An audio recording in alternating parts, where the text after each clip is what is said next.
Giveaway, you say? Oh, yeah. Figure Fight Club is the official giveaway channel of Action Figure YouTube. Thank you, members, for the love you bring, for every shared story and the joy you sing. To our sponsors, your support's the key. Together we build this legacy. Collectors unite in this fight we thrive. Figure Fight Club, our passions alive. Yeah. Unboxings and battles, the thrill of every find. Trading tales and treasures.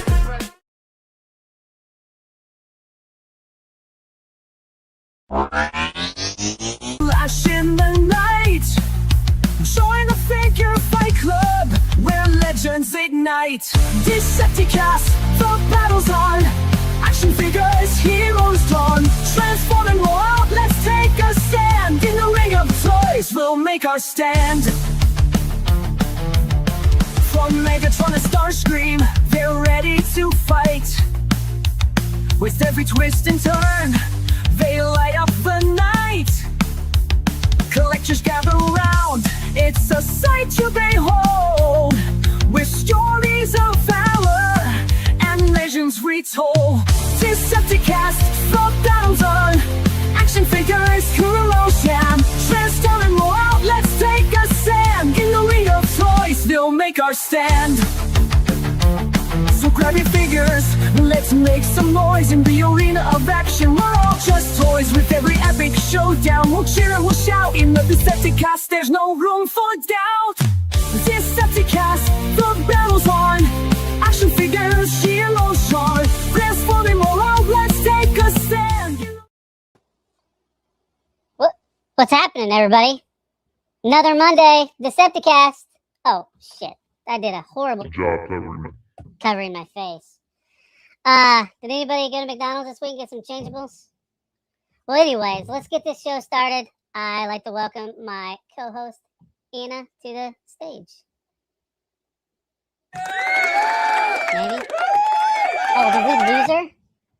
I think we lost her. There was so much McChangeable stuff.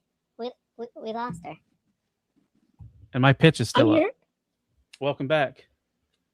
Like you I think disappeared for a second. No, I think your pitch thing actually killed my sound. Is that So what I it was? I couldn't hear you, so I left and came back. It I was hurt. gonna do the same thing, right? Like I could also be the same face, right? Yeah. So We're both silly. Cap caps now. Kind of burying the lead on some of the things I got this week. I didn't get much Transformers stuff. Actually, I didn't get much of anything really this week. So Well, that's healthy. yeah. Me neither. I just opened old stuff. Well, unless you count. Yeah. That's the biggest new thing I got. So Anna, do you have anything you'd like to show off this week? Sure. I mean, I'm just gonna show off the same thing you just showed off, right? Like, it's the first week of changeables, right? From McDonald's. We talked about them on the show, and they're a little harder to hunt in my area, but I have a few. We've got old Cap, and Caleb also has him. Did you have an issue pulling his feet out for the first time? Yes. It was like Yeah, it kind of hung up a little bit. they were hard to grip. We also have a classic McDonald's hamburger. Ooh. Yeah. I learned that hamburger Happy Meals are all you can order these days. You can't order a cheeseburger. You have to add cheese to it later. So this is in honor of that. And its name is Furgon. And it's a, thing. Bird, Wow. dragon, dinosaur, monster, friend. Flies. Hamburger, formerly known as. And then finally, the most important of all my changeables, Ooh, the fries. the French fries, FR-13S. New and improved from the original design. New and on improved. Definitely worse than good old Fry Force.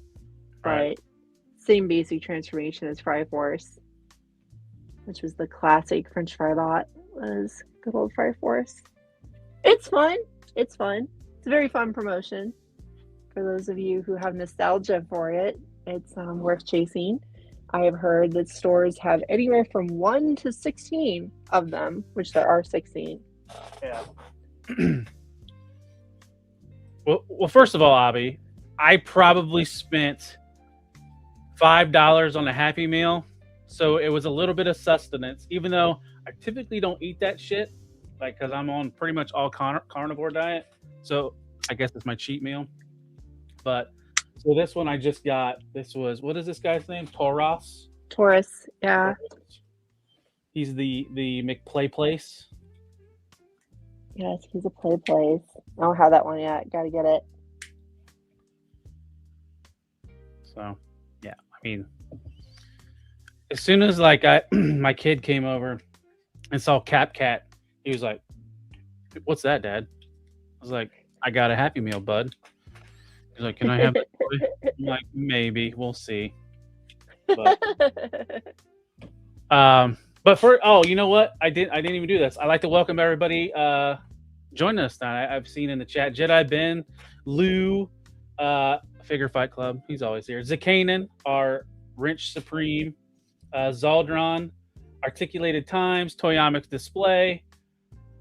Let's see, who else? Did I miss anybody? I think that's everybody. Oh, and Son of a Crayon Slayer. Thank you guys for showing up. Did everybody get caught up on their reading? Hope so. Anna, do you have anything else? Do you have anything else to show off? And did anybody in the chat get any McChangeables or changeables? Yeah, share your changeables. Changeables. I always call them McChangeables. I don't think that's ever been their name. I think they've always just been changeables in every release, but they just become McChangeables because it's more fun. Yeah, it's like your headcanon almost. Yeah, pretty much. So yeah, there's 16 of these, and I only have 3 in my possession. Thank you very much to my friend for giving me more of them. Well, you said you was kind of having fun. It was like a hunt back, an all new like thing to hunt for. It is fun to hunt them. I might do a little more this week. I don't know. I just Abby mentioned the kind of judging you for getting them, right? And you were like, "Oh, I paid $5 for a Happy Meal." So the thing is, you can buy a Happy Meal for about $5. If you ask to buy the toy by itself, it is also $5, right? The toy literally costs more than the Happy Meal because the Happy Meal is like $4.80, and yeah, so they kind of get expensive in a way, right? Like these are actually costing more than like BotBots did. I think these were only on the rack for like $3-4, I think. I appreciate that, Jedi Ben. Looking forward to getting the copy of Energon Universe, the free comic book game. So I think 2025 free comic book game book. So it's very kind. But yeah, I have one other thing I can show off that's an old thing that I finally opened that I can't remember if we were already doing the show when Caleb opened his. Oh, yeah, I don't know if we were or not. I can't remember if you talked about your party wall up on here. So this is the Ninja Turtles crossover Transformer party wall up. That is the party wagon and the any Ninja Turtle you want it to be. It has storage of the scalps of all of his brothers and also a generic no bandana scalp. So it's a fun little thing, right? You can see all the additional scalps in there. That's one thing I really dug with that character, that figure, is how everything could be stored. Yes, the weapon storage on this thing, like I was telling some friends, it puts so many figures to shame. Because, this is a Voyager size figure-ish, somewhere Voyager leader or something. But it has 7 weapons. It has 7 melee weapons, and it has storage for all of them, and storage for, 4 additional scalps for you to change which turtle he is. So it has a ton of storage potential on this thing. In a relatively simple figure. It's not too terribly complicated as far as figures go. So I think it's really cool that it has all that storage because these aren't small weapons either. And it's a source of melee weapons, right? Like most Transformers don't come with melee weapons, especially Right. not energy ones. And these are just generic. So do you have him? Do you have him in Mikey mode? Is that? Yep. That's why he's got his nunchucks. He I got to think be I'm- Michelangelo for a while. I think mine's displayed as Raphael. I did Raphael at first. For some reason, I did Raphael with the swords. I don't know why. I did a combination. Maybe I was going for comic version, where Right. everyone wears red bandanas on the covers. Who knows what I was going for? But I think it's pretty fun. It's the transformation is pretty simple. Getting it to tab together is a little annoying in vehicle mode, and it's reasonably articulated in robot mode, in my opinion. I know you said the articulation felt compromised by the kibble, Yeah. but I don't Yeah, think it's that's too bad. The only thing, it was just, I just thought it was kibbly, but It's pretty kibbly. I mean, it's got the shoulder pads, it's got the wheel pads, and especially you can make it way more kibbly because one of the display options is to put the front right. of the party wagon on his chest. Now, I personally think that makes it look worse and Yeah. also takes away the waist articulation. So that's kind of a bummer. You know, Right. I think it's a downgrade for the figure to wear it. But then otherwise, it's either sitting on the floor or it has to wear it as a shield on one of the arms, which it has a little peg for. It's wear and shield mode. So I just have mine sitting aside right now. But I think it's a neat toy. I think it's cool. It's been clearance to hell. So You know what? I have it in party wagon mode. That's what I have it in. oh, nice. It's actually really accurate. We watched Yeah. an episode of Ninja Turtles this weekend, and as I was looking at it, I was like, that actually is exactly what the toy looks like. That's really cool. So that's pretty cool. I like it. It's fun.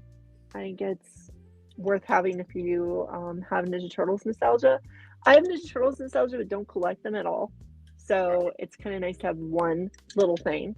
You know, I have some of the mutations ones, the ones that transform into various different things. Yeah, Ninja Turtles definitely took over a time of my life when I was a child. I had a lot of them. So I do collect some of them. I have just the NECA arcade versions. Okay, yeah, that's fair. Yeah, I haven't gotten any of the new stuff. I just have the few of the mutating ones. It's all from the originals. Right. Yeah. The I forget what those were called now, but yeah, the transforming turtles. I think they were just called mutations, weren't they? I thought they were. But do you have anything else to show off, or should we get into this? No, the only other thing I brought with me to show off was just that, things I have to have, necessities. Ooh. Gotta have this, and then I am covered for the next 4 months because I also have this. Nice. So I got our reading order covered for quite some time between this and the Void Rivals book. I will have to say, if you guys aren't 100% caught up in the Energon, I have a lot of images. So even if you've missed this, I think there's enough on here to, to where Pretend you read. Yeah, and I don't know. I mean, yeah, spoilers. There's some spoilerly stuff in this, but I mean, not too bad. Like, it's only issue 1 of Transformers and 5 of Void Rivals. So Yeah, we're still pretty early in Yep. on the story. Yep. But yeah, about those hardcovers, though, I just want to reiterate something I said when I got the Void Rivals book and I talked about it. They do not have chapter breaks on the issues. So, like, if you want to know where you are in the chapters, they are not the choice, right? Those collected volumes, like, it just goes from issue to issue to issue fluidly, which works really well with the storytelling and the way they write these things, but it does not work very well in actually knowing where you are. right. I am not trying Zeldron. All right, so let's get kicking on the slideshow and get into some of the news. So tonight's episode is called More Than Meet the Combined, or Meets the Combined. I think I left an S out, but You did, but that's all right. and it kind of pun on a lot of the news this week. But first, let's start off with official toy news, and it is brought to you by Collecticon Toys. The Transformers will return after these messages.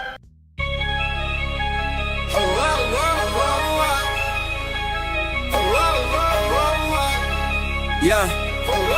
Yo, not right, man. We now return to the Transformers. So don't forget to head on to collecticontoys.com or collecticon.com. No, Collecticon, and put FFC 10 to get 10% off your entire order. Yeah, and Zakana put that in the chat, and Avi highlighted it. Appreciate it. So first off, the show we tried to watch, but I failed miserably at it. The Cyber World. So there was a bunch of listings and barcodes found on the interwebs for it looks like, I think it's this year's product, but I got 5 episodes in. I don't remember that, so I don't even know if some of these characters are in the show, if they're not in the show, and I think it just ended or might still be going on. I don't know. It's okay as a series. Like, it's definitely better than when we tried to watch. Oh gosh, whatever it's called. Wild King? Wild King. Yeah. Wild King. When we tried to watch that, this is definitely way better than that. Less of a commercial. Less of a commercial, yeah. Definitely less of a commercial. Okay, so Cybertron says it's still ongoing. Okay. See. But it's fine. Like, it's simple. I think they already have a tagline for the second season called like Surge or something like that. I think I saw a display somewhere. You know, probably been helpful if I would have added it to the slideshow, but I didn't. You obviously don't care much about Cyber World. Or just forgot. Mm-hmm. Let's see. Next up, Takara tweeted out this week that, or T-Spark, Takara, their joint venture, that on Valentine's Day, we will be getting more information on the Transformers. What was it? Over Gear? I don't even remember what it's called. Gear. So they showed an image of the samples of the Ironhide and Blackout, and they're going over the Zoids as well, but we don't care as much about that as we do this. So most likely this will be dropping as we wake up in the morning, or already going live. Oh no, this is the 13th, so it'll be the 12th for us, right? Isn't that how that usually works? Shows you how much of a lover I am. I was mistaken. No, I just thought that you thought Valentine's Day was the 13th, and I don't like to correct people. It just seems rude. No, go for it. Especially with it being a Friday. That I do know. So it is Friday the 13th before Valentine's Day. Perfect. And see, we got Shogun Omega in the chat. Thank you for joining. And oh my God, it's KJ Smith. Welcome. Thanks for hopping in tonight, fellas. Let's see. Next up, the whole combine thing. Here's our first bit of combining Transformers that was in the news this week. Or these are kind of like Cybertron and Centipede. They are. These are one giant homage to the Human Centipede, I've realized. So now I have to own them all. Yep. So this is wave 4 of the Swapticons. The first 2-pack has Backstop and Rhinox, and they go together to form a Rhino, if that's what you want to call it. Do you have any of these? Have you ever touched any of these? Because I haven't. Neither have I. I feel like I should have. I see them at Walmart all the time, and I'm like, nah, I'm good. I do like the face designs. They are kind of funny looking. If the face designs were sculpted, I probably would have bought them day one. If they weren't just stickers. I don't know if they're stickers or if they're paint. I guess they're stickers. Yeah, I think they're stickers. They just go let's- over them.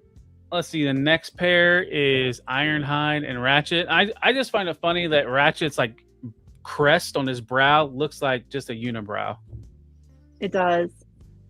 I find it funny that Ironhide has been downgraded to Ratchet's butt. That's just what he gets now. Doesn't even get to be his own thing. He just gets to be Ratchet's butt. Yeah. Too bad, buddy.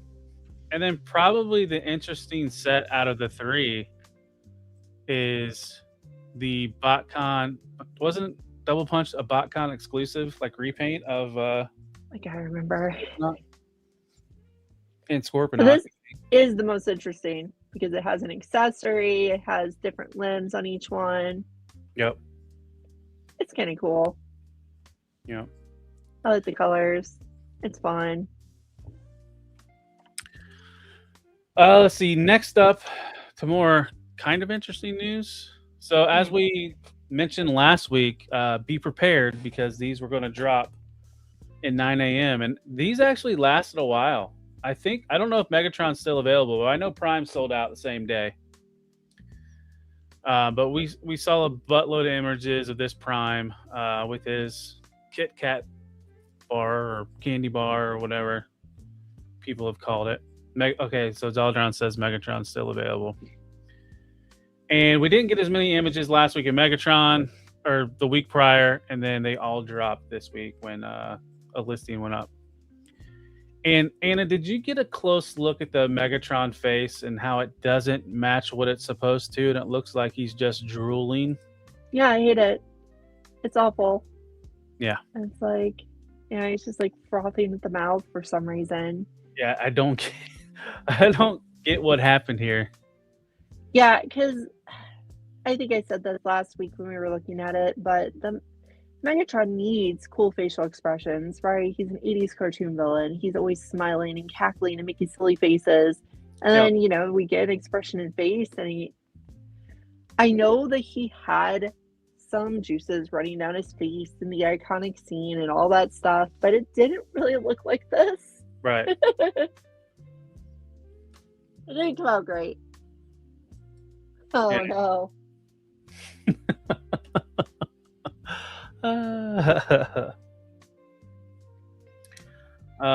Welcome, Matt with 2 T's. Appreciate you for hopping in. But yeah, did you pre-order? Did you even care about either of these drops? No, I have the good versions. Like, Right. I just don't want to. It's the same thing I've said with every dead character release. I don't want my cartoon characters dead. I want them alive. I want the living versions. Right. Well, technically, Prime is still alive. This year, we'll get the dead version of Prime, or sleep mode. And I can't tell if there's any deco changes in this Megatron.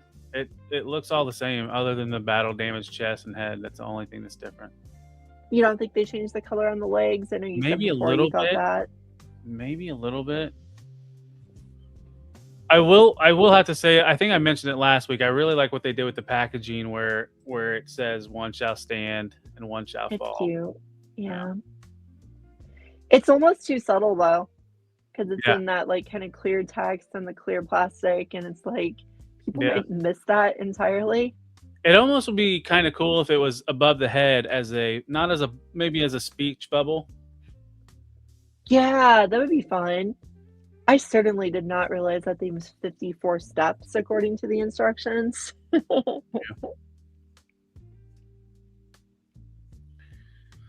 But let's see. Next up, speaking of more than meets the eye stuff, or MTMTE. Some people didn't know what that was. I thought that was kind of funny. I've heard multiple people say they did not know what the more than meets the eye acronym was. But so this is I forget the YouTuber, but they're a hot rod collector, and they actually bought one of those eBay listings, and that's how we got early comparisons between the original 86 hot rod and the new more than meets the eye collection hot rod. So you can kind of see the differences in the magentas and the reds, and it really cleans up nice, replacing that yellow piece, that hinge piece, with the color that matches better. So if you didn't get that hot rod, this new one is probably best bet. You'll see how available it is. Yeah. And here's a It good was a comparison. major reaction time game that morning when it came out. Like, that thing went fast. Yeah. And more than meets the eye collection. They are getting this in Asia right now. The Hound. So you can kind of see a good look at the packaging and the 40th anniversary of the 86 movie logo. And you can see all the gaps that are going to need filled on this guy. I mean, we kind of knew it was coming, right? Because it's not like this is the first time we've seen. Yeah, the mold's been out for a while. Yeah. So, yeah, HCC Waffle Arms Hound. I think he commented when I posted it this week about third-party companies are really going to love building these upgrade kits for this guy. But there he is in Jeep mode. Next up, there was a toy show this week in Germany, and I'm not even going to try to pronounce it because I think I tried pronouncing it last week, and it was just an utter disaster. And Yellow Park was there, and they showed prototype images or prototypes of their Beast Wars, Dinobot, and Optimus Prime. Well, actually painted prototypes. They're pretty cool. And do you see what's in the background there? You know, I think a lot of people missed this at first, and then upon second glancing, they kind of caught what was back there. You mean the letters? Or do you mean that box? Or, I don't know, Caleb. Gee, what's back there? There's two gray things that combined. Combiners. Oh, no. It's like the theme of our episode. Yeah. They're not to scale, though. No, they're very much not to scale. And they're yeah, it's tough. Like, are these going to be cooler or not as cool as the Blockies ones? Right. Blockies ones are charming. Will they have individual bots? I doubt it. You'll have to put it together. But, yeah, as KJ Smith mentioned, there is Computron and actually Defensor, not Bruticus. Mm-hmm. I feel like that the various companies that have made Super Sentai and Power Rangers toys have tried many times to release the combined Zords as, you know, just big plastic figures. This is what this kind of reminds me of. It's just like, oh, look, it's a single figure of Computron and Defensor. Yeah. I just don't know if it hits the same. Like, there's something about with the Blockies, you combine them once, at least. Right. You're only combining them once, but... I'm surprised they went with these two first. Like, these are always the last ones to get done. And in Hasbro, especially, it's like you got your third season Computron and your end of the second season, right? Yeah, Defensor. Like, ones that are always the last. Like, it's usually Devastator, Minosaur, and Superion first to get done. Yeah, it's odd. Yeah. Actually, I have some close-up images since we're talking about them. I knew you did. I was trying to get you to put them up by making jokes, but here is kind of better looks of them. Yeah, they're both reasonably detailed and not that detailed at the same time. So Right. I don't know what. Do we know what they're calling them? Are they AMK Mini? Are they AMK Pro? No, I don't even think the card beside them. I can't read it. Okay. I just wonder if they're going to have like a scale of their action figures that's like their AMK series or the AMK Pro series, and it's just they're all like, you know how Bumblebee from RED was the same height as Optimus Prime, just a little bit thicker. I think that's kind of what they're going to be doing here. And they're just going to be totally out of scale with everything. Yep. They might scale okay with your Blockies or something. Yeah. Or with your Legends. That's like, you know, I put the Blockies Devastator with my Dr. Wu figures, and it works pretty well. Okay. So, like, you know, if these guys were a similar size to go with the Dr. Wu figures, they might be kind of cool. Or to go with Legends, since yeah, we've never gotten a Legends Defensor. There Right. is a Legends Computron, but there's no Legends Defensor. So this would be the only way to have one for your Legends collection if this scales with Legends. We'll see. Yeah, I'm sure it'll happen. I mean, Eventually. but let's see. Let's kind of go back a little bit. So next is what is that? The BMK series. And then there's 2 prototype gray models for new figures there as well of Jazz and Soundwave. And are the BMK the ones that are kind of like kitty and kind of not what you want? Even more simplified than the AMK. Yeah, because the AMK Mini are the ones that I have. Nothing on my desk is easy to grab ever because I have it like set up as if it's a permanent display, and then I always want to pull things down on the show. So these are the AMK Minis, right? The AMK or the BMKs are build simple. Yeah, what does it stand for? I can't remember. Advertised for younger audiences is Right. basically what they're saying. It's like kids can build these too, but there's almost no building with the AMK Mini, so I really don't see the point in these carded simple build ones. But hey, I don't have kids. Maybe I'm wrong. Yeah, Maybe they are too complicated. That's my only think about these is to get them on shelves like at Walmart or something like that where kids can see them and grab them. And maybe that's really it. Maybe it has nothing to do with the simplicity and it has everything to do with the visibility. Yep. Because what were the one like build a figure type thing that Hasbro did with a lot of their lines where you could swap parts around, and they kind of they brought them back again last year. Mix Mashers. Yeah, Mix Mashers. I don't know if you could do that with these, but like it might play to kids seeing that on the shelf, sort of similar. That's true. Oh, I can play with that. Advanced model kit, articulated model kit, maybe.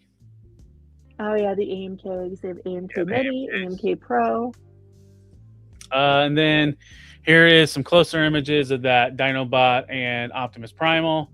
And I think this Dinobot could be a good placeholder for some people just because that Masterpiece one is really hard and very expensive. And yeah, there you go. BMK is basic model kit. Thank you, Zakanen. And like I said, I think that Dinobot looks really cool. I'm kind of excited for what they do with Beast Wars. Yeah, it's cool. Non-transforming Beast Wars. I was thinking about it with the new blocky stuff. Non-transforming Beast Wars is kind of less appealing to me because transformation was such a heavily used thing in the Beast Wars cartoon. Like it's such a storytelling thing that it feels like they have to transform to be proper versions of the characters. But at the same time, these come off nice and accurate without being MP figures. So. Let's see. Then there was this is stuff we've already seen before, but this is the AMK Pro stuff and more yellow. Yeah. I think most of these are already available. If you don't, I so. But also at this same convention, we saw our next blocky wheels wave. Well, at least 4 of the figures that are in that wave, and then some of the last previous wave. Anna, are you in on another wave of this? Since we're kind of, I know it's Overlord, but it's not your Overlord. Not my Overlord. Don't care. I think I'm good. I think I don't need more non-transforming car guys. They might sneak in a character I really care about, but they haven't done it yet. Right. So what is it's Overlord, Breakdown, Roadbuster, and then the other one they said was Iron Fist, and I have not heard who that is. Iron Fist is Iron Fist. He's a comic character. I don't remember Iron Fist in IDW. Should I? Or was Iron Fist obscure? He is obscure. Okay. He's very obscure. I can't remember if he was called a different name in the IDW run Mm-hmm. because of the obvious Marvel character. He was in Sins of the Wreckers, which makes sense because that's what this wave is. Sins of the Wreckers. He's very obscure. Was he one of the ones that didn't survive? Does anyone survive in Wrecker stuff? Well, it's I'm not funny. a Wreckers fan. It's funny if you're familiar with like a Jeep. It has like the Jeep grill on the front of it. The Roadbuster does? The no, the Oh, I guess it does. Iron Fist. I guess the Iron Fist does too, yeah. Yeah. So next up, I kind of saved this for last in the official toy news. I wish I had the like do. So like just like a few hours ago, Nate Purswell, the marketer or marketing head marketer for Transformers, on his Instagram posted a picture of Liege Maximo from the comic book and said, Age of the Primes pre-order tomorrow, February 3rd, planned for 1 p.m. Eastern. These will be the next waves for Deluxe, Voyager, and Leader. Mark Clonis and Naves Brooks are that's their handles. It's Mark Mayer and Evan Brooks. And I filmed a fan stream today to show each of them in greater detail. Fan stream is scheduled to post later this week. We also filmed the next Studio Series fan stream to be determined on when that will go live, but sometime around New York Toy Fair, which is next week, so very soon. If you guys didn't know, New York Toy Fair is next week, and there's going to be a lot of stuff. That's why we're getting a lot of reveals right now, and things that leaked out this week. So here is everything that should be going up for pre-order tomorrow. A lot of this leaked out last week, just weird out of nowhere. So this is Smokescreen. What version of Smokescreen is this? Prime? Yep. Okay. Because it just, you know what it looks like? It almost looks like that Cyberverse Deluxe Prowl, just kind of doctored up a little bit. Okay. I can see the similarity there. It's pretty decently accurate to what he's supposed to look like. It's a little off. The biggest problem with these pictures is every one of these pictures is mistransformed. Oh, that's because it's all the same picture over and over, and that's his mistransformed picture. His chest actually does push down, where it kind of holds on to the Autobot symbol a little bit. He looks a lot better with that chest just pushed down. Well, the one thing I thought was kind of cool, how the hands, it's part of the transformation, they swivel, and it's in exhaust in car mode, but you can use it as a blaster at the same time. Yeah, that is cool to give that to him. You can kind of see that on the back of the box. That's actually something that's highlighted as like a play feature or a feature. Yeah, and you see him a little better transformed here, and that's a lot better. You know what's weird though? Since this is Transformers Prime, why they didn't put that on the box? Huh? Yeah, usually they do. Are they? Well, you know, how long has it been since they've been printing Prime Universe, Animated Universe, Legacy, Taco Salad Universe, wherever they come from? Yeah. Well, we got box images of the rest of the deluxes, and some of them are from different lores. Speaking of, probably the turd of the wave. Didn't we get this in the 4-pack already? We did. Is there anything different in this Cliff Jumper?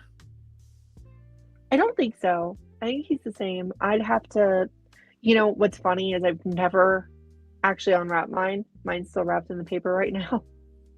Okay. From when Thanks I moved. for hopping in, Sudahuba. But this doesn't say, and this just says Cliff Jumper. It doesn't say it's from. Okay. Well, it is Prime Universe Cliff Jumper. Yep. It's Rock Jumper. Yeah, I was about to say the Rock. Yeah. For a minute. Damn, Stu with the hot take. Hashtag not my Cliff Jumper or anyone else. Or anyone else's. Jeez. Well, you know, he is a Cliff Jumper that was only alive for an episode. Yeah. And played by a let's see. celebrity. Next up, I think there's a little bit of excitement with this. The animated, and doesn't say animated, Ratchet. Nope. And this is heavily redeco of the Legacy, Earthrise Trailbreaker. I like how they cannot not mistransform these darn things in the shots. Look at that wheel. Look at that front wheel that's like pushed inwards. Right? Like, come on. Because it's right on the toy box, but in the product shot there, he's like, my wheels are going in. It's almost like they get paid by the hour to take these photos. Oh, you're taking their side. You're being a nice guy. Well, the reason this thing is so hyped is because it takes a mold that was ruined by kibble and fixes it. Yeah, right. no back. The Trailbreaker mold was tough, right? Because it was really good looking, and then it just had those big old slabs. Yep. And now it doesn't, and it looks so good. The only other thing I didn't like about that, if you squeezed his chest a little too much pressure, the whole thing would just kind of like go up and down. It didn't lock in the best. It never does in any version of that character, though. Like, I've had the Magic Square Trailbreaker for years, and it's a beautiful looking toy, but it doesn't have it right. Let's see, and probably the figure that everybody's excited for in this wave, at least with the deluxes, I should say, is the Power Glide. With his mask from that one thing. Right, and I don't think we saw that when we originally saw these samples. No, and nobody else has gotten their mask. Right. Right? Because we've gotten other characters that should have the mask, and nobody's gotten them. So it's weird that he's the one who gets them. Yeah, I wonder if that mask can fit other characters. Maybe. I don't even know how it's going to go on there. Right. And Stu, I know you're going to have to get this one because you were called out as a G1er by Zaldron, and you collect mini bots, so you're going to need them. Yep. Yeah, 86 Sunstreaker could have surprises, right? Like, I'm still crossing my fingers that he's a new mold. He won't be, but it'd be great if he was. And from one mini bot to the next, we have Swerve, which is a retool of Gears, and packed just like Gears without his chest on his body. It's from an episode, The Mask, Trayask. What was that single episode where they wear the mask? It's something goofy. Voice Goes to Hollywood episode. There you go. They all play like zombie aliens for a movie. It was, what was it? Sunstreaker, Trailbreaker, and Power Glide. Was there one more? Warpath. Isn't Trax? Trax might have been in it as well. I have a mass Trax head right here from the Super 7 toy. It's disembodied. Just his head. The actual Trax is over there. Loading head. And yeah, so everybody that got the Blockies wheels Swerve probably would put that blaster with this one. Oh yeah, I bet it would go in his hand. Yep. I have to say though, as an owner of the MMC, or not the MMC, but the gosh, I had so much trouble coming up with it before. Who made those toys? Make Toys. Of the Make Toys version of the Lost Light Swerve, the gun that you could get for him is so much nicer looking than the Blockies one. The Blockies one it's fine, but once you have the better one, you're like, oh, gross. Trey, Swerve really wasn't highlighted that much in the G1 show. He shined more in the IDW comics, IDW. And the only problem with that is he doesn't look exactly like that in the IDW comics, right? Like, it's close. Yeah, like the thing around his head, that's about the only noticeable. Yeah, and he doesn't have an Earth mode because he's in Space Adventures. Right. Swerve is G1. Yeah, he was a G1 repaint toy. Yep. And then, so probably the figure from this wave that sparked a lot of controversy and just comments on my social media posts when I posted it this week. The Transformers Age of the Primes, the 13 Nexus Prime, our second to last Prime, right? Second to last Prime, yep. Having the edible one. So he comes with the Enigma combination, and he transforms into a board.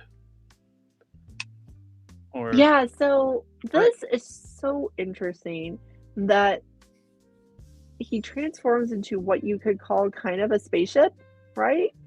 Yeah. Like, to me, he just looks like Slam Dance, right? Because the color, he's basically an upside down colored Slam Dance with the with an alt mode that looks very similar to the spaceship. Yep. Or at least some versions of the toy of it. So, and if you guys don't know your lore, Nexus Prime was the god of combination. So you would think he would be a combiner, right? But he isn't, right? He's just a spaceship. Yeah. That doesn't look very combiney to me. And as Zaldra mentioned, Combiner Wars Silverbolt. Kind of, yeah. It has a Silverbolt feel to it. It does have a Silverbolt feel to it for some reason. Almost like G2 color Silverbolt. Silver boots. Silverbolt. It's like he's Silverbolt's cousin or something. Yeah. Strange. And there almost looks like there's something hidden under that cockpit. Like if you look under it. It's a lot of space. Yeah. You can hide something in there. But we'll get back to that. We got to get to the flying avocado. Jeez. Yes. So speaking of the 13s, here's our last one, Liege Maximo. You don't really know a lot about the Liege Maximo, but if anyone would have ever told me that Salt Mode was an avocado, I would have been the biggest fan of him. And now I'm all in. All in. Look at that guy. Greatest avocado I've ever seen. Spiky. Hard to swallow. Spiky and angry. No. Yeah, as far as what they actually meant for his alt mode to be, I'm not honestly convinced. I just think he's an avocado. The way like the barrels of his weapon are kind of risque for a toy that's for kids 8 and up. Yeah, they do look gross. They do look like they suggest something. Yeah. But I'm sure when they do their streams and they show these off that we haven't had during the time we've been doing the show, which is 32 weeks now, they haven't been doing a lot of video content from the Hasbro toy design team. However, when Mark Mayer gets on the camera and explains figures, he really tells you what they were going for. Right. So I'm sure he's going to tell us what they meant for the avocado to be. So Zaldron, you can display this with your More Than Meets the Eye Megatron. That's why he's salivating. He saw the tip of Liege Maximo's weapon. You just mean he saw an avocado, right? Nothing gross or suggestive, just food. Right.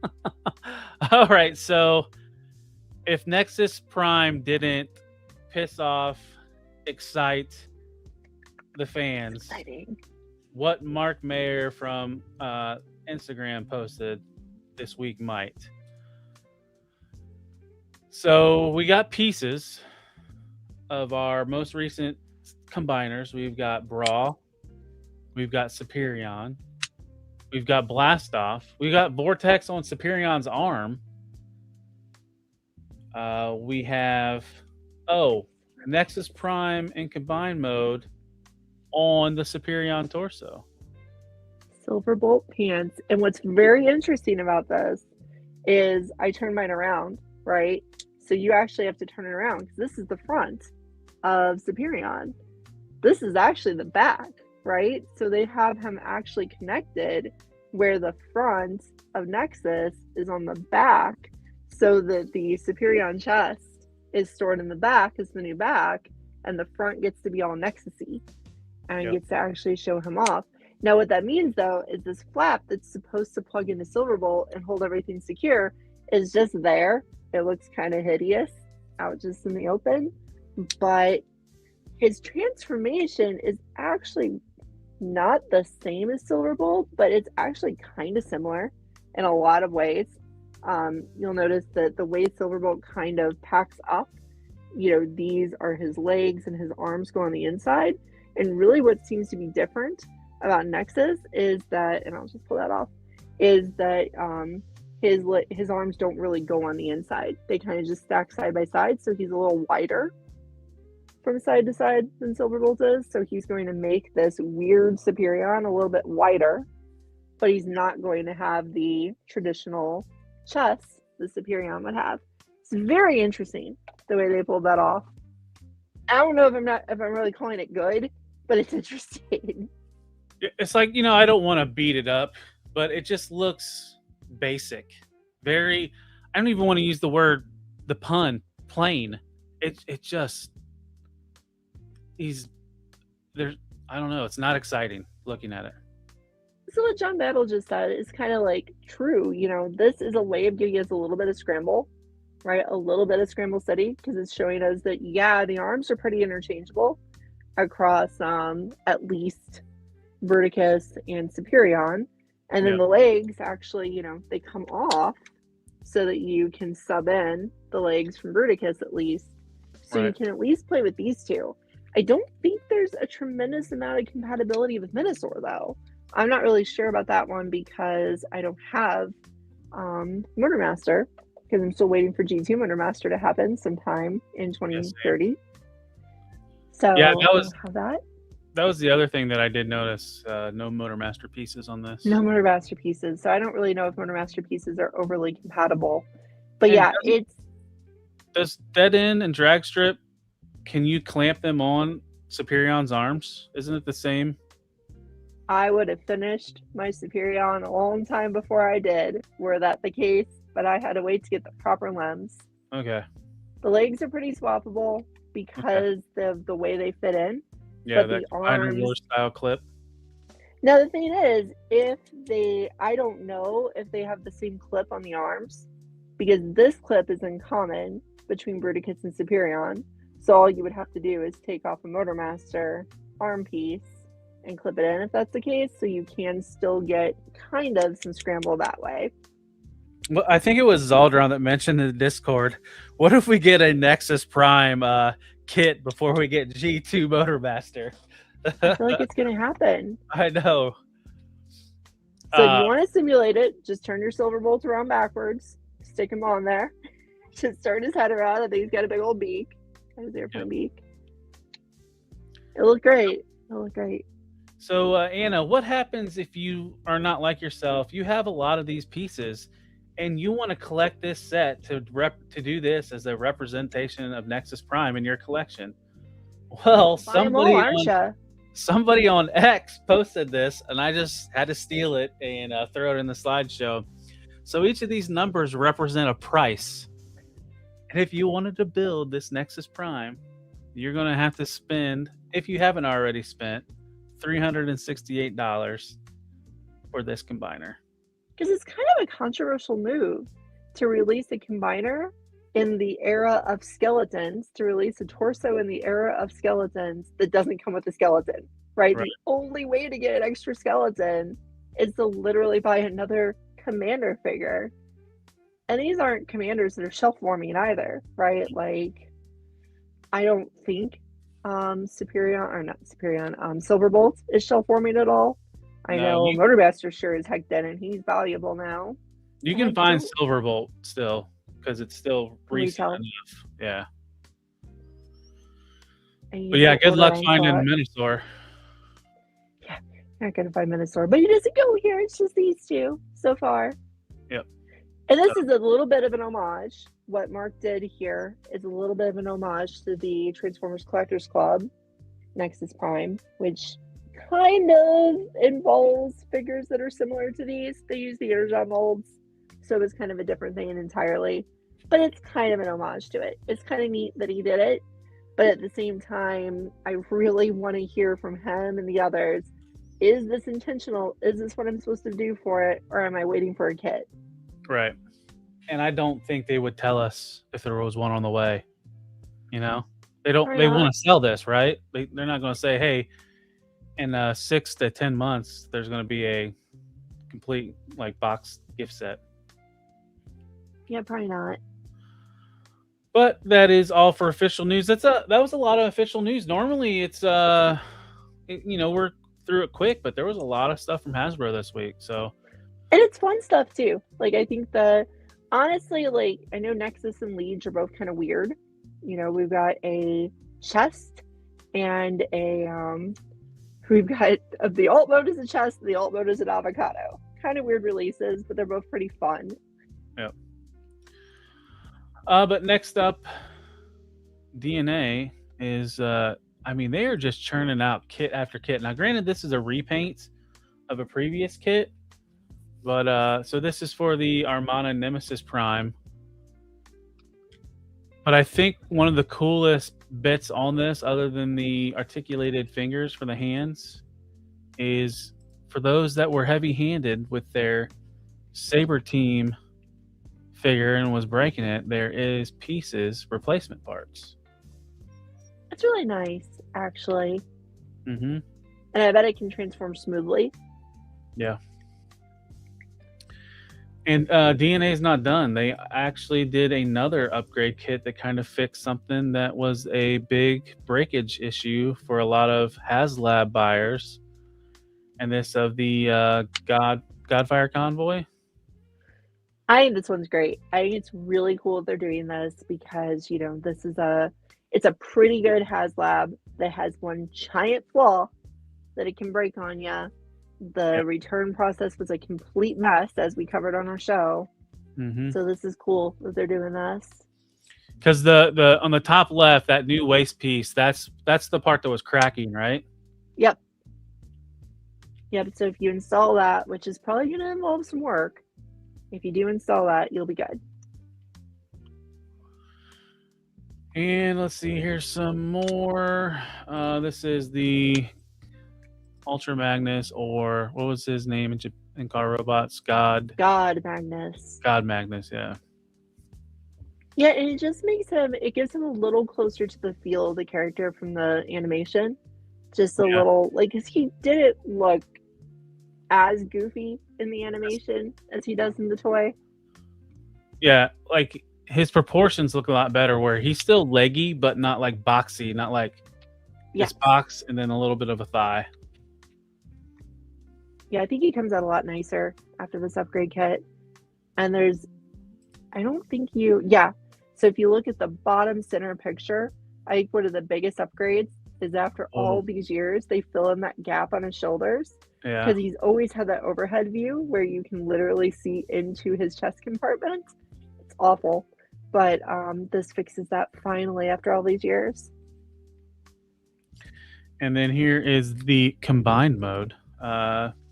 Pretty hefty with all the stuff. Because isn't the ladder, you can't normally put that on there, and there's a part for it to where you can use that as a weapon, right? Yeah, so the big contribution here is that you can use the whole toy. You can put it all together in a giant combine mode, and you don't have the extra parts. Because the extra parts just builds like a little bit of the base mode if you have them left over. But this way you put the feet on, you give him extra feet, you give him the giant ladder he wears on his arm. It's neat. And then I don't personally believe that the arm's going to be able to hold that ladder though. Like I think it's going to just kill that joint. Right. It's almost like they should have threw like some ratchets or something like that in there too. Yeah, and maybe they did, but I doubt it. Yeah, I didn't see anything in the parts list. This is not a super expensive kit.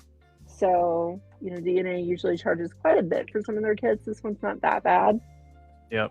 And then here's some images showing the sword upgrade kit that they showed that off like months ago, right? Yeah.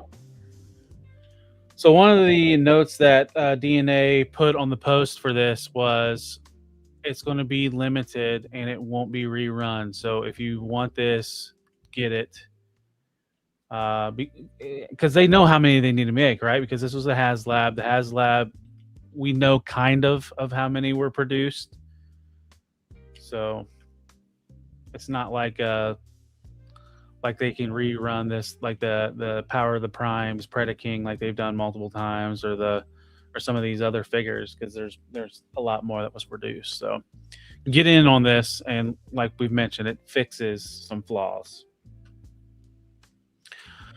Let's see. Next up, KOs. Oh my.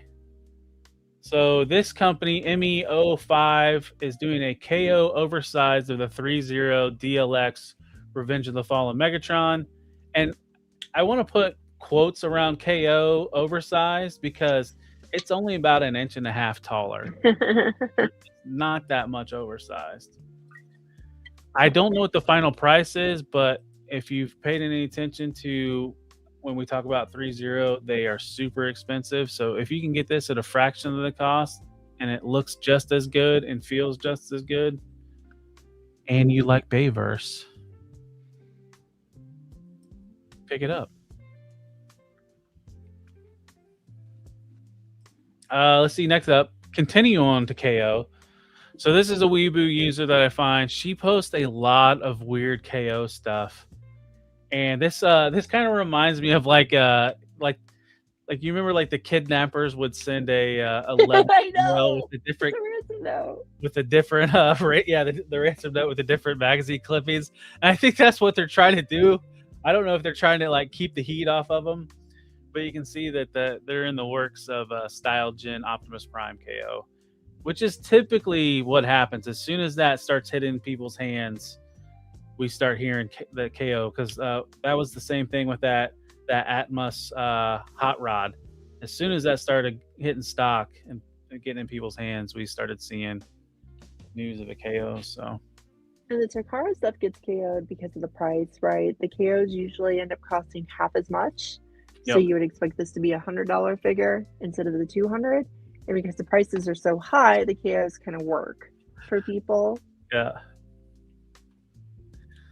I'm just kind of chuckling at what Zakanen and HGC put in the chat.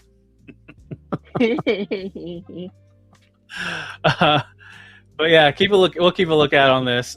Next up, probably one of the better deals that you're ever going to find. Galaxy Toys already has a good price point, but I think it was last week we saw that they're doing a 3-pack of Seekers, and then I think the week before that we saw the Rainmakers. So what they're doing is with that 3-pack, we talked about how the Coronation set, but we showed both of them in the same week. But those are coming with the Coronation set for Starscream. Both of those 3-packs are. And then each 3-pack is coming with an additional Seeker. So it's a 4-pack along with the Coronation set. And this one was an eHobby, I forget, Death something. Black Death Starscream. Yeah, Black Death Starscream, thank you. And then the other one is a Purple Seeker. And thank you, Stu. I get that reference. Who's Harry Crumb was one of my favorite John Candy movies. If you find the owner of this crazy typewriter, that's when you'll find the kidnappers. Great line. Oh yeah, there we go. Anna's showing off the Seekers right now. Yep, so these look appealing to you. I have 3 different sets that will be available. It's a way to get 11 Seekers in a short amount of time. And those for retail about $100. 35. Yeah, it's 35 a set. So you're gonna spend a little over 100 to get 11. It's a pretty cool deal in Transformers world. All right, so let's see. Next up, moving up in scale a little bit to Legends. So this is the Iron Factory Raga, their version of a Legend scale Cheetor Samurai series. So we haven't seen a whole lot of updates on the Samurai series in a while, but I'm really looking forward to that Motor Master. But right now we have Cheetor. And are you in on any of these Samurai series stuff, or is that a turn off for you? I really like this Cheetor, like a lot. I don't really like the samurai look on these guys because it makes the toys a little more bulky. And I generally don't like giant kibble on my figures, which is kind of contrary with the turtle, right? I think I'm just more accepting of the turtle because of what it is. But I really don't like the kibble of the samurai armor. But the ninja look on Cheetor here, I'm sold, right? Like, this is cool. Plus, do you have a picture of his little head? Oh, yeah. I think that's next on the one. next Yeah. Yeah, so he's got the Naruto head, which is also really fun. They did that. It's just a cool little thing. I enjoy it. Yeah, and then you've got the Iron Factory.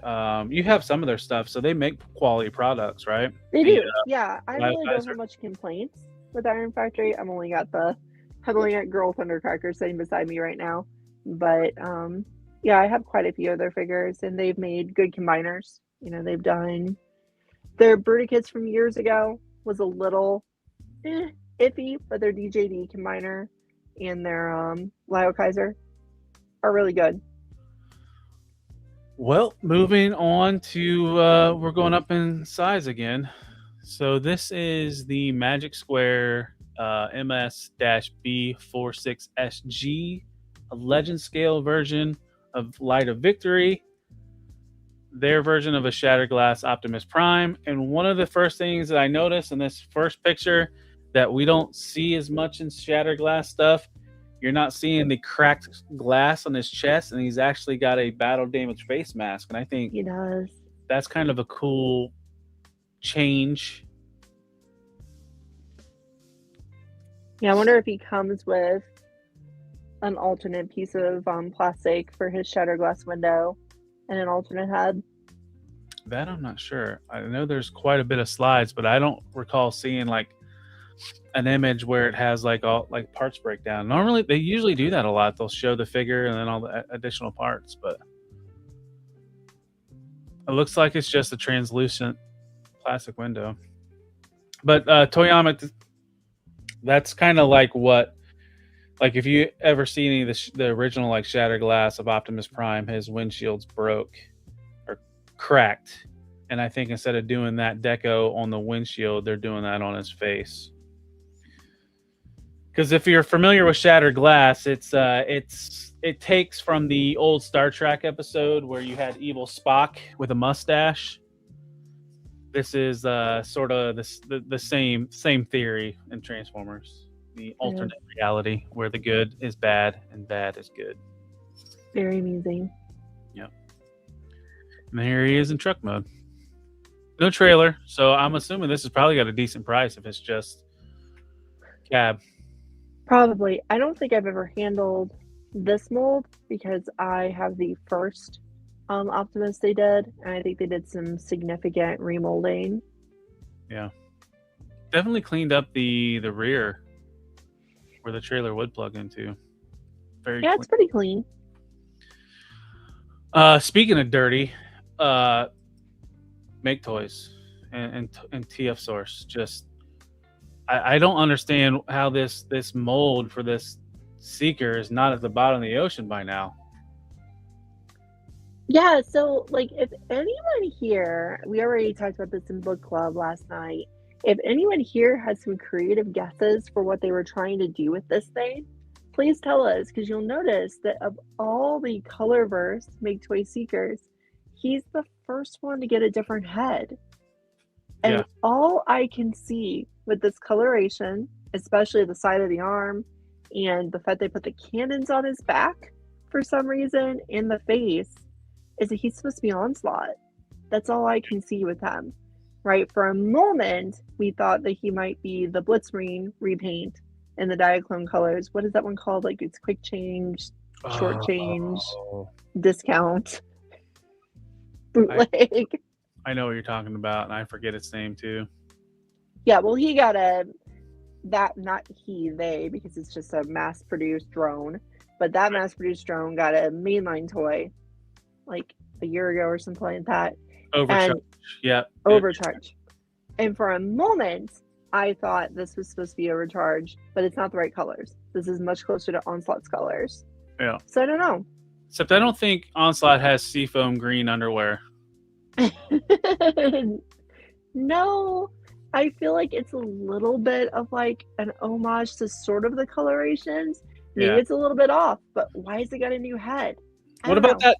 What about the name Croc Style? Do you think that has like it's alluding to anything official named? Like anything alligator related or I mean, there sure isn't a lot of like this isn't Crocs colors at all, right? right? No, I was thinking of Skull Crunchers, but I mean that's the only other alligator.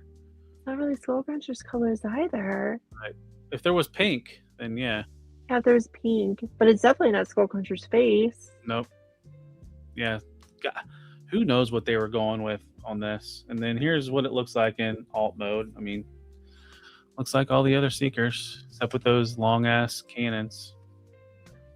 Yeah, the dual cannons on the back in that one shot is just what makes me think of Onslaught.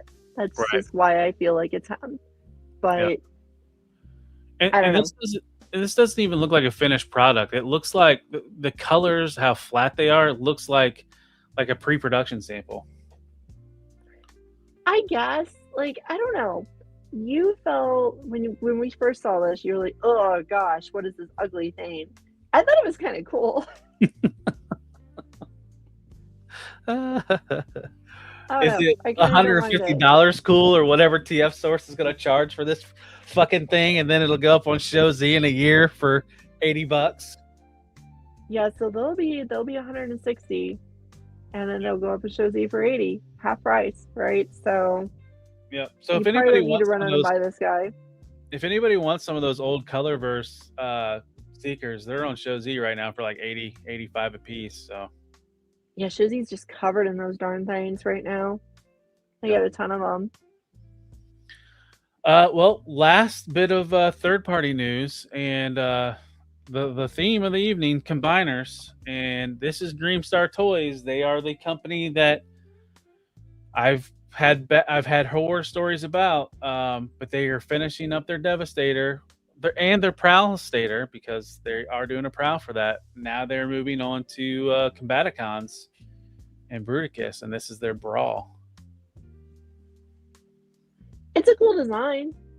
It's definitely nothing like the brawls we've seen in the past, but it's a cool design. Yeah. It's kind of funny how this is all digital gray model, and yet they did his eyes in color, made him Oh yellow. yeah, trying to make it look cool. Yep. But yeah, so I mean, I'll be interested to see how this looks along with the process. But it is like the year and a half of Combaticons and Bruticus. I mean, we've had Laser Cat toys, Magic Square MP, Hasbro. I know I'm missing one, but I mean, Brawl has been getting a good treatment. You got the Baldigus, the repaint of the. Did.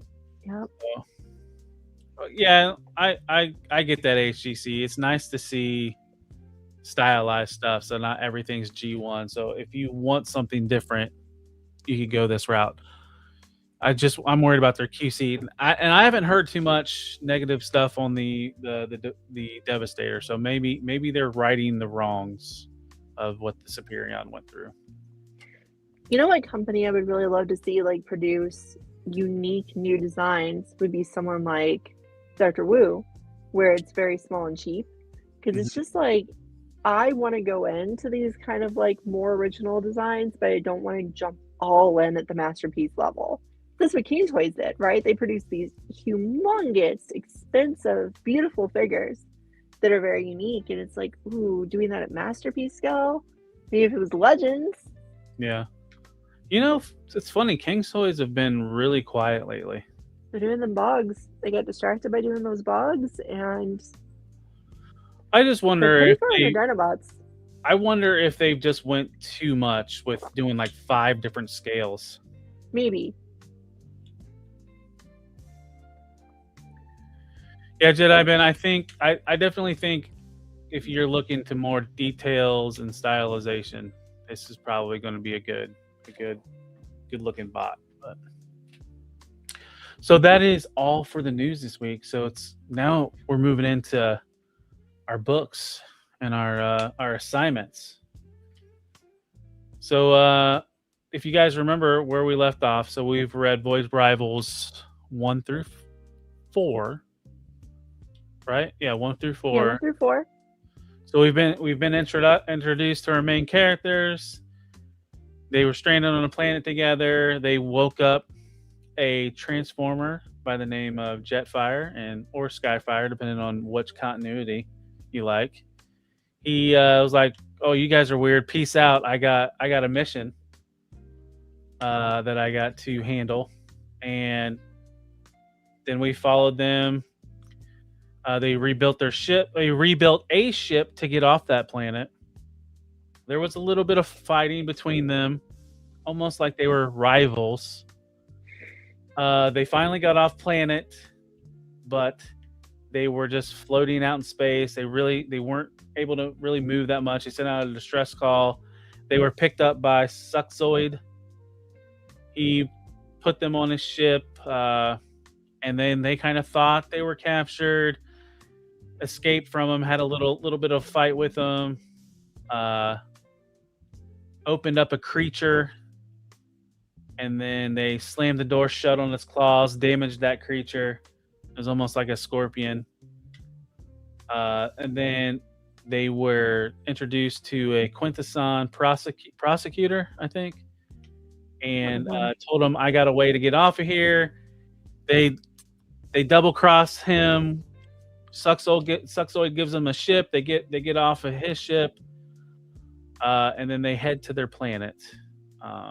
And then Salila double crosses Darak, but then they both end up in prison, in the same prison. Yeah. And that's kind of where we left off.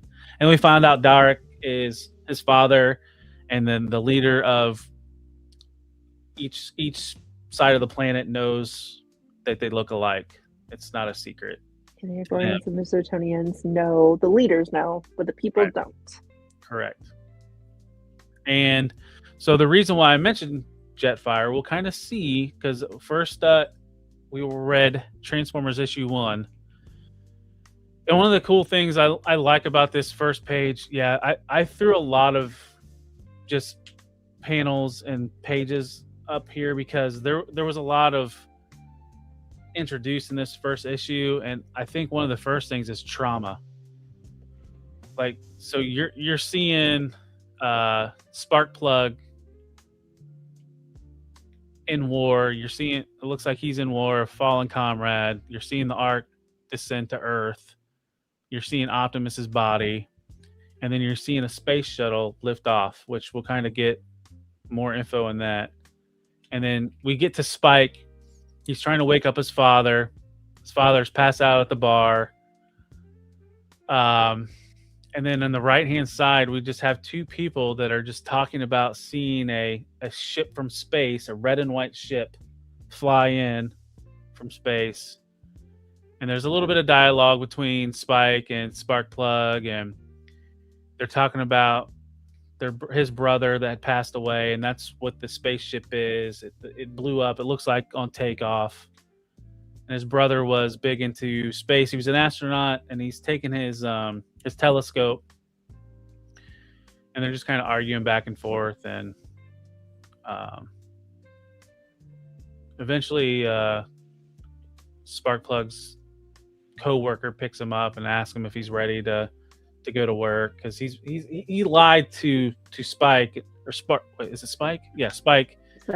About how long he's been at the bar and how much he's had to drink, and then he kind of hits him. You know, his father's telling him, to grow up, and then Spike hits him with, "What, to be like you, Dad? I seen it from watching you." Back to the 80s drug reference.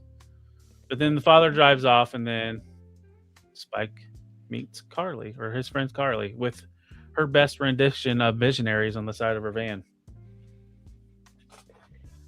Yeah, and you'll notice that all of these characters are, the characters from the original series in name, but they're very different, right? Like, back in the original series, Sparkplug was not a war vet who had, major PTSD and problems. He was just a regular old oil rig / construction / anything you need a hard hat for worker.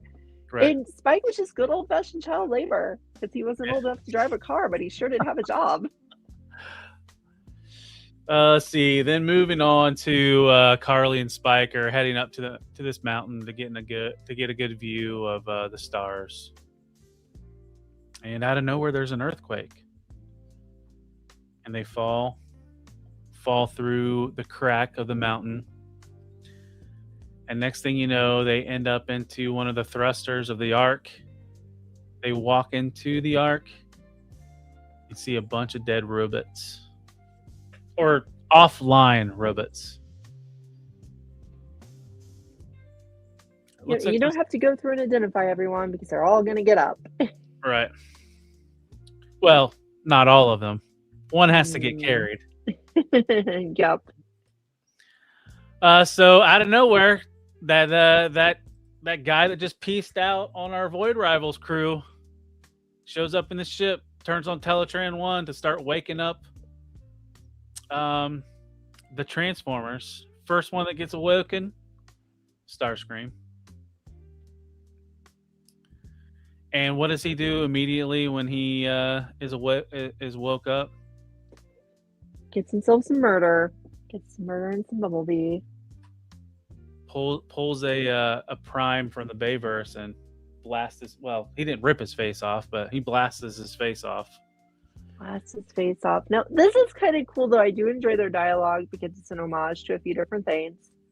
Like throughout different series, they do like to kind of tease this previous friendship, allyship, co-workership between Starscream and Jetfire. So they keep that consistent here, where, Jetfire is immediately like, my old friend Starscream, I'm so excited. And Starscream's like, I murder people now. Ha ha ha. Yep. And kind of alludes to his Decepticon symbol that's on his wings. And if you guys don't remember, Jetfire's been in stasis for hundreds of years. He does not realize there's a war between the factions. He doesn't realize there's factions and that they've been warring. And so, oh, go ahead. There's a little bit of a time issue too, because when he gets found by Derek and Solilla, he mentions that he thinks he's been in stasis for millions of years. Yeah. And then they're talking about hundreds of years, but he knows Optimus. So, I'm not quite sure where the years are. Right. Years in Transformers are always a mess. And then, so as Jetfire is distracting Starscream with an argument, Teletran 1 focuses on Prime and puts Prime back together. And Starscream's like, I'm sick of your shit. I don't care. And he just blasts him in the gut. And right before he takes the kill shot on Jetfire, Optimus Prime, with a clothesline from hell, a la WWE, doing his best JBL, knocks Starscream down. And basically tells him, I thought you were a warrior. Why are you killing innocents or defenseless? And then he gives them the old German suplex. So it's just WWE on the Arc Bridge right now. There's so much wrestling in these early issues. And then in the middle of the fight, Optimus sees Spike and Carly and was like, what the heck are you guys? And get behind me and I will protect you. And then right before Prime gets blasted by Starscream, Ratchet, out of nowhere, gives him the old brogue kick. And then Ratchet kind of comes to Optimus' aids, helped him up. And then next thing we know, Skywarp is up in the battle.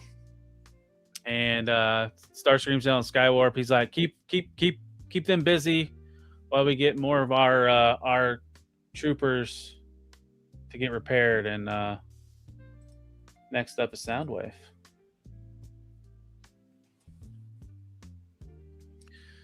So Optimus has a plan. He's like, they give me this mode. I should have something. My trailer. It's throw all the bodies in the trailer.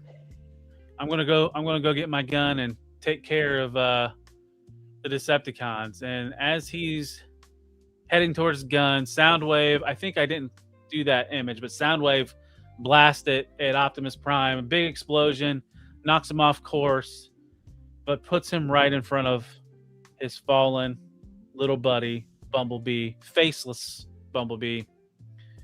And he is holding so him sad. Yeah.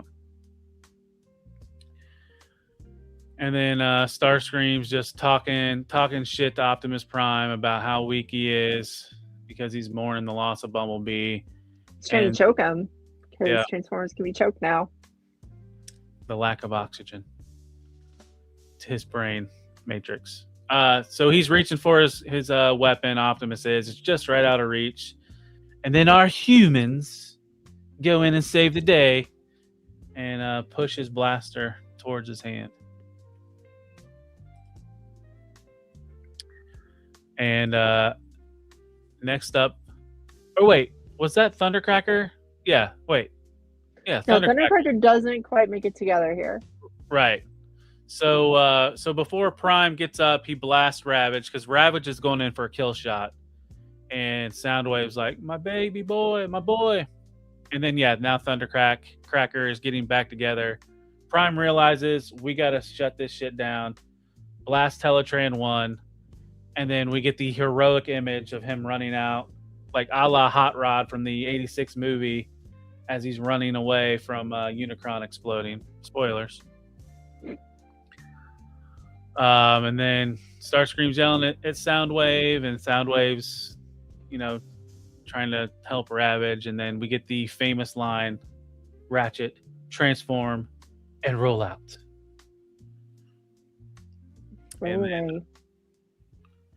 And then the kids kind of freak out, because they jump from the ship off of a cliff and they ramp off. And then I think it's Skywarp and Starscream go to pursue Ratchet and Optimus Prime, and Jetfire composes himself, flies up to try to help the Autobots, and gets taken out by Starscream.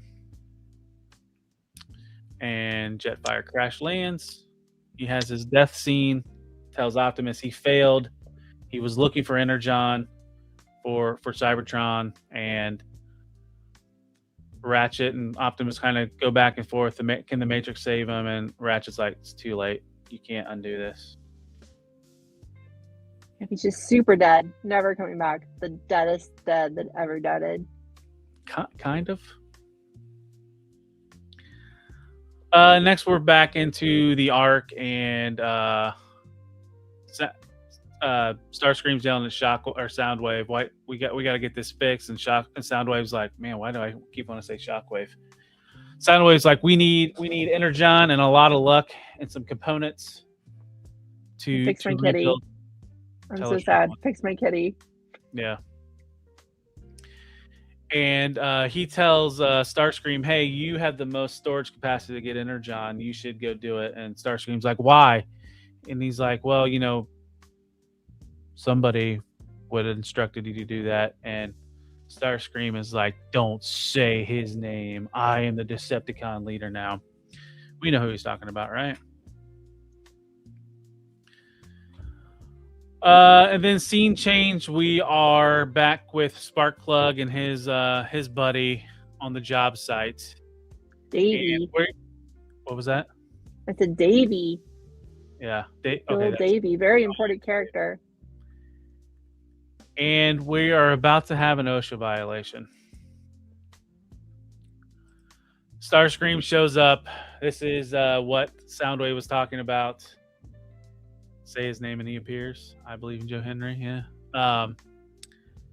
So Starscream's just tearing it apart, and he sees Dave, and he treats Dave like a plaything. But he realizes Dave is fragile. Not emotionally, but probably a little bit emotionally right now. And he squeezes too hard. There So you go. pathetic. Big iconic scene of issue 1. Yeah. The squish. The Starscream squish becomes his signature move. So what do Pretty- y'all think? This is how the new Transformers comic starts. Bloody, lots of kill shots, lots of Transformers body horror as they get slaughtered, blown Yeah. up, face blown off, all that good stuff. Very different from what we had last, because this is coming off of the IDW second run, which was very opposite, right? One death in the first 12 issues. This is lots of death every issue. Don't worry, more people will die. Some animals might die. Animals, people, Decepticons, robots, planets, who knows? So I'm seeing Zakanin and Stu for Lunch are enjoying this. Everybody else chime up in the chat. What do you guys think? Do you like the violence? I mean, I think it was the Kanan who said early on that he wasn't a huge fan of the art. The art does change later, but they try to stay pretty consistent throughout the Energon universe of similar art styles. So I've heard people who didn't like Daniel Warren Johnson's art say that they really like the second artist a lot more. Yeah. But the interesting thing about having Daniel Warren Johnson is his big claim to fame is a wrestling comic, and therefore this whole run he draws a lot of wrestling moves, which is very, very amusing. Yeah.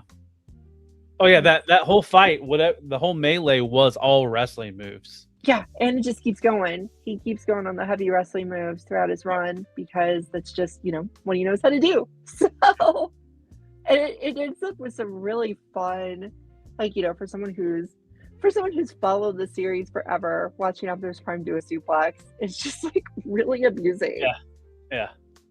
Well, and then I think the first time I read this, I didn't catch the whole clothesline thing. Yep, he does that too. First off, it's so silly, but it's an interesting juxtaposition with how violent and bloody it is, but then pro wrestling moves. Right. Which are not known for being overly bloody. It's does somebody whip out a steel chair before he comes off of Transformers? You never know what's gonna happen with all these cool wrestling moves. But it's fun in that way. It's very bloody. Yeah. It is a lot more fun for me. I'm reading this for the second time without reading it, chapter to chapter. I don't know how many of you actually managed to just stop at chapter 1 and not just read, issue 2, issue 3, issue whatever. I read 4 issues straight. It was a lot more of a satisfying experience to be able to just keep going. Yeah. And this was quite the ending to an issue, I get to where I want to keep going, but as I'm making these slideshows, I am reading it kind of once to get a grasp of what are some good things to put in the slideshow, and then I am reading it a second time to just to soak it up, and I'm already on read number 3 at that point because I've read these previously. Now it was when they first came out, but so especially and this issue was really, I don't want to say rough, but I mean there was a lot of images on the screen. Hopefully we don't get flagged, because there was a lot of as simple as a read as it was. There was a lot of exposition because you're getting introduced to a bunch of people, and I wanted to make sure I had enough. We talked about those people that we met. So yeah. Caleb and I talked a lot about how we're in a book club together. We're actually going to be reading the Marvel run, kind of concurrently, the original 80s Marvel run. And the beginning scene with all of them getting up, it's kind of a little bit of an homage to the beginning scene because everyone says their names in that beginning scene, but it is so much clunkier in the original than it is here. Here it's nice and smooth. It's like Skywarp, and then he warps, and it's he's introduced.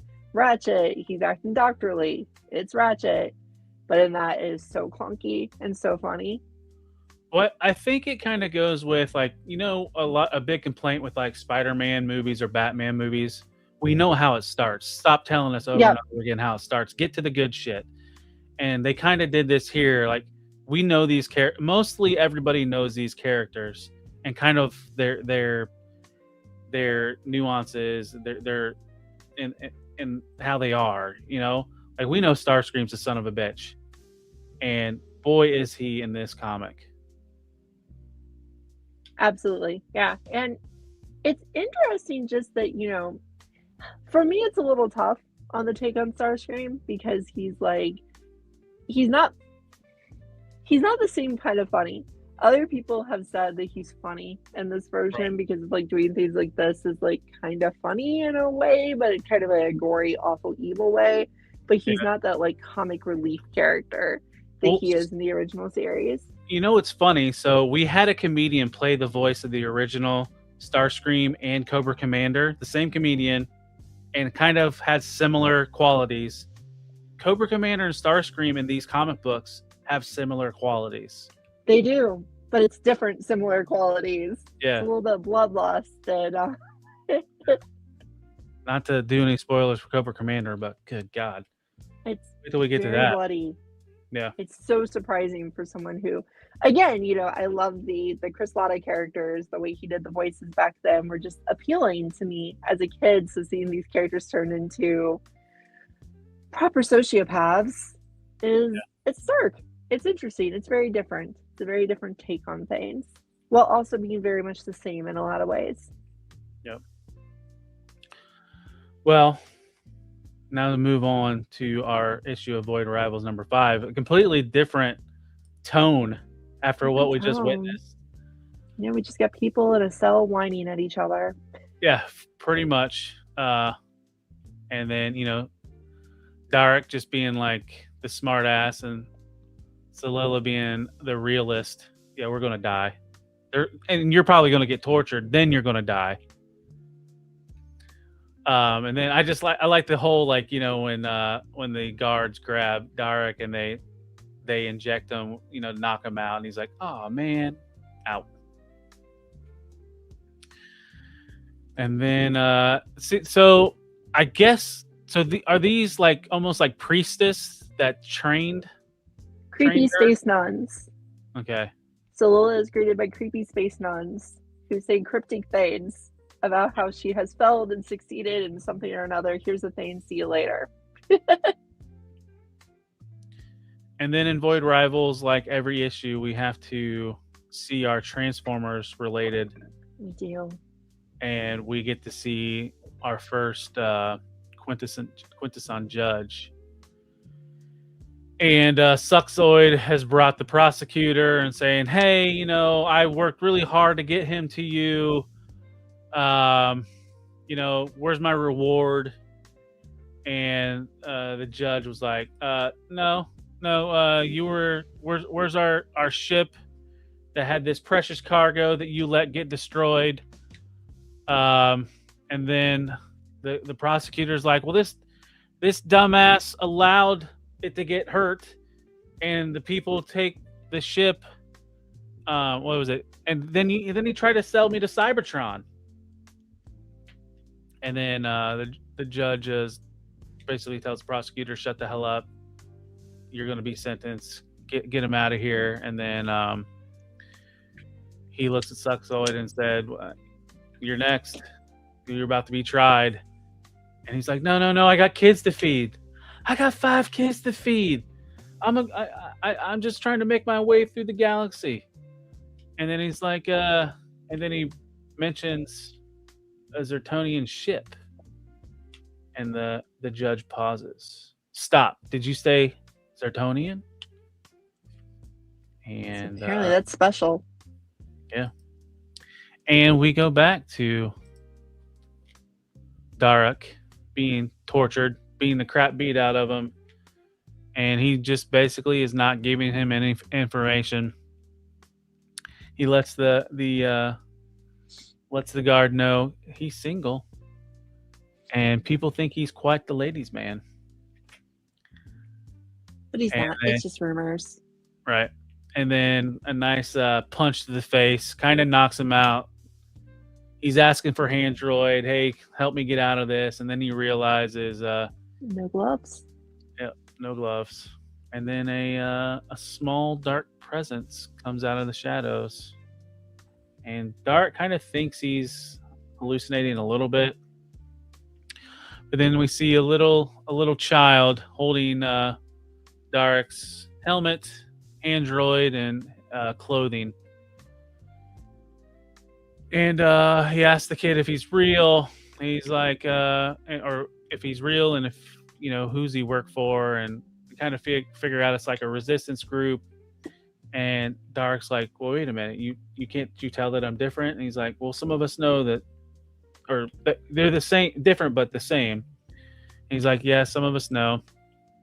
But you need to be quiet. We need to get out of here. Oh, and Dark says he probably can't walk. Can you carry me? And the kid's like, yeah, no, I can't do that. And he's like, the good thing is the grate we have to go through is small, and you're going to have to crawl anyways. And at one point, I didn't take the screenshot, but Dark couldn't move, and he had to have Handroid like crawl him through the sewer. And then they get pulled out of the grate, and the resistance people introduce themselves, and he calls them a resistance, and they're like, well, something like that.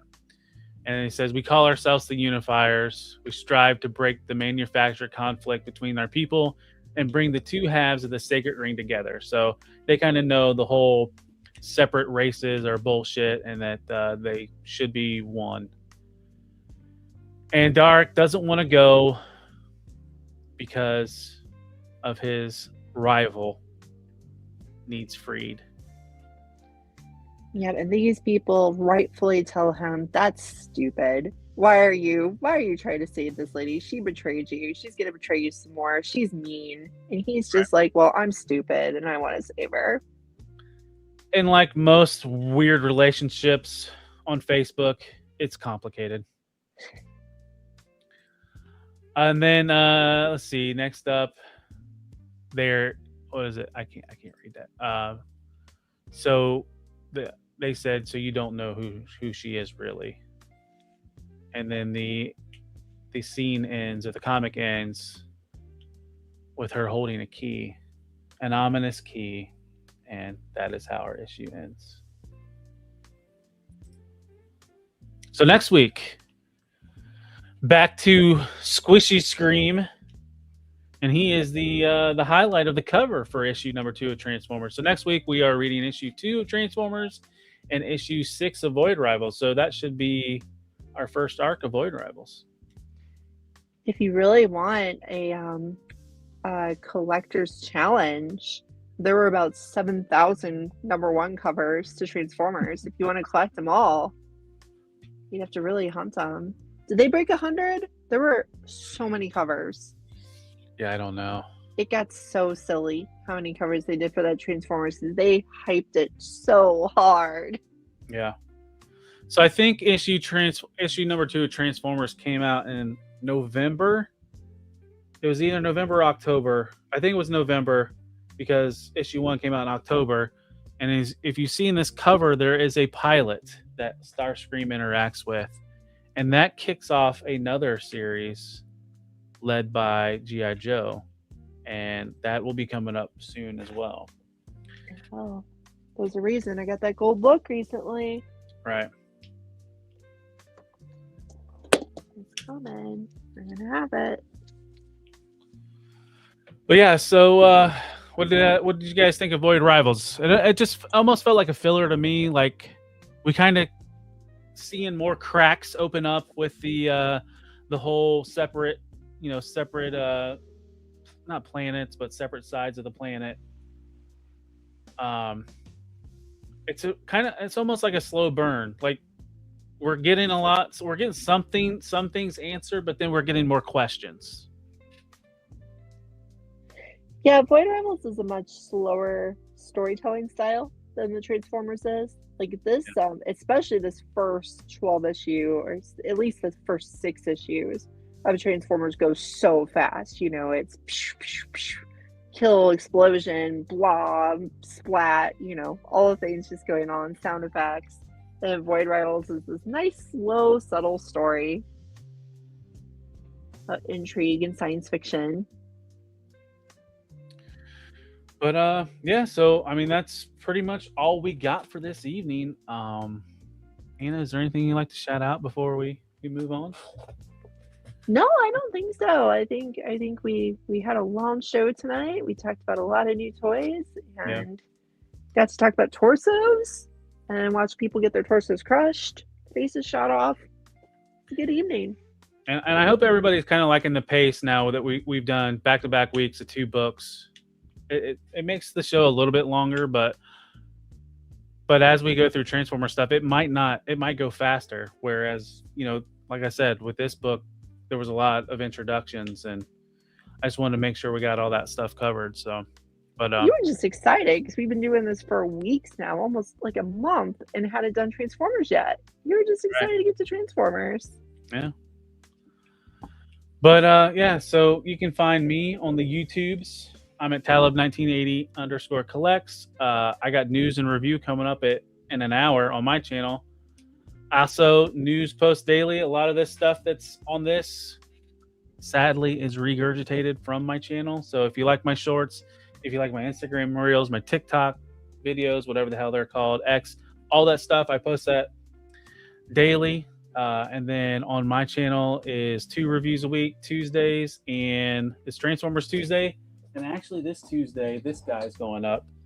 This Devastation Optimus Prime that I got for $14. Would never play full price for this. $14 is probably your best bet.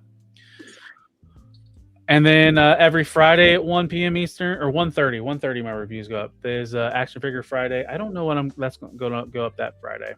I have stuff that I have to finish editing. And then Saturday nights on my channel is Men on Films. Last week we talked about favorite sword fights. I don't know what we're going to talk about this week, but that's at 11 p.m. Eastern. And then every now and then we might have some sneaky guests show up. Last week, Kaiju Daddy hopped in along with House Hendo, and then we had a rare appearance from Frankie. So that was a fun S-words. Is that next week? Oh, swords. But so yeah, well, keep your eye out.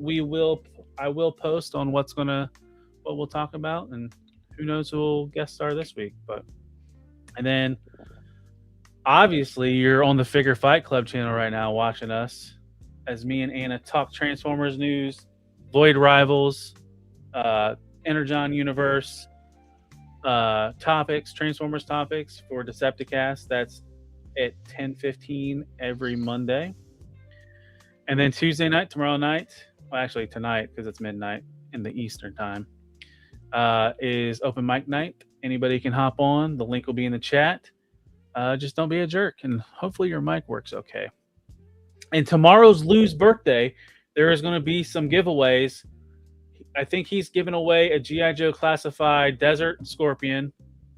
I don't know what Avi's giving away, but Avi's going to be giving away something too. So make sure to come on tomorrow night for Lou's birthday. Technically, I guess his birthday's today. And then Friday night, I forget the new name of the show. I don't know. Avi, do you have a video who is going to be our guest this Friday, 9 p.m.? I'm bad. Yeah. Listen, never pain us. Won't never crisis. You about to glide.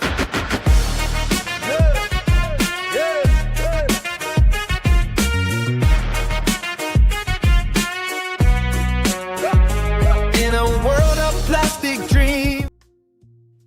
That's right. Friday night, we're getting raw, boys. One of the raw dogs from Mega Powers Toy Gangs. So come join us Friday night. I'll be there. I don't work Friday night, so that's all I got for this evening. Anna, how are you doing? Thanks for joining me. And Thank good night, you. everybody. Take care. Peace. Thanks, everyone. Bye.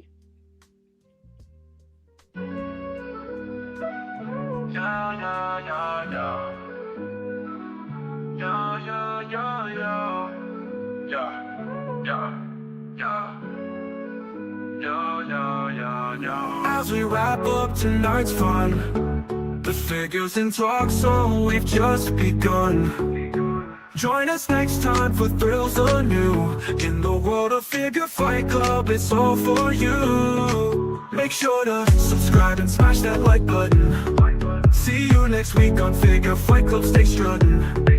This isn't goodbye, it's just a see you later. In the meantime, go check out another creator. So keep your figures on display until we gather here someday. Remember the tales and the laughs we shared. Here at Figure Fight Club, you're treasured and cared.